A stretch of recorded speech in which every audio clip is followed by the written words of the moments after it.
Сәлем достар, оразаларыңыз қабыл болсын. Бүгін мен осындай пісірме пісірдім.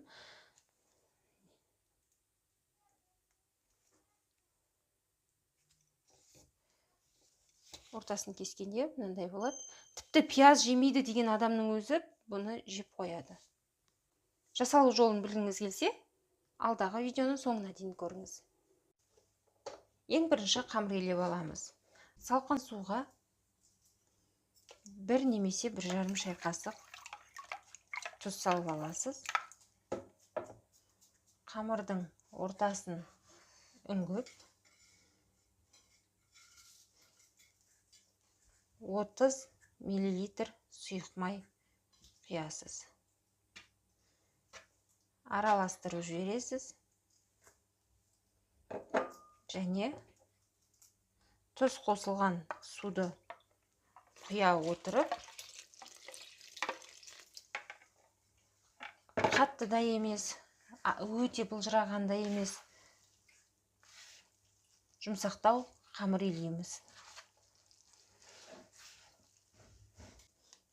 Осындай жұмсақ, бірақ қолға жабыспайтын қамыр илеп аламыз. Май әбден қызған кезде пиязды салып қуырып аламыз.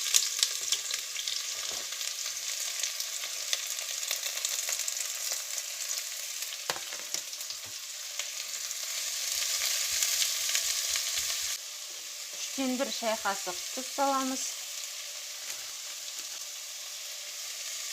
Жарты шай қасыққа жететіндей етіп бұрыш саламыз.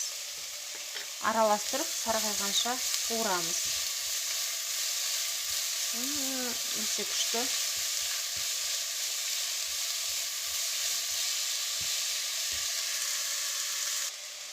Енді пияз қуырылып жатқан кезде сіздер екінші қазанға 1 кг сары майды алыңыздар да бірден ерітіп, ортасынан тазалап, осындай ерітілген күйінде дайындап қойыңыз. Енді қараймыз, пиязымыз 5 минуттай өте қатты отта қуырылды. Осылай сарғайып бастаған кезде бұл пияздың дайын болғандығы.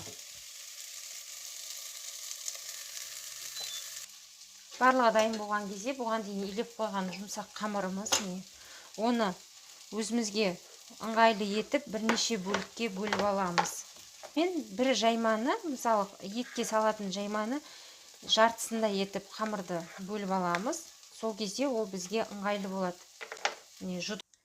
Қамырымызды осылай шамамен бірдей етіп, енді барлығы бірдей емес, өлшеген жоқпын, көз мөлшермен бірдей етіп бөліп аламыз. Және ыдысымызға май жағып жібереміз. Ерітілген сары майды. Және сары майды қойып қоямыз қасымызға осылай. Және мұндағы қамырымызды батырып алып, мол етіп осылай қатарлап шығамыз. Майы өте мол болу керек.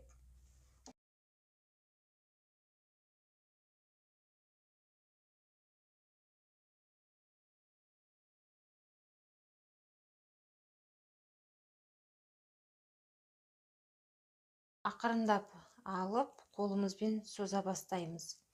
Егер сіздің қамырыңыз қаттылау болып қалған болса, оқтаумен де жаюыңызға болады, бірақ оқтауды орап емес, оқтаумен аздап ысырып отырып. Қазір оны да көрсетіп кетем.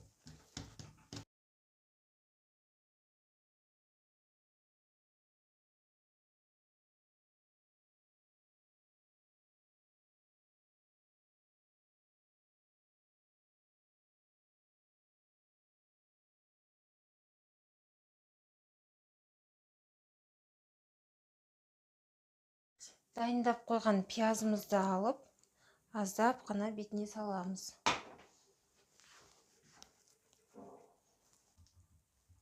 Енді бір шетінен бастап, ақырындап ораймыз.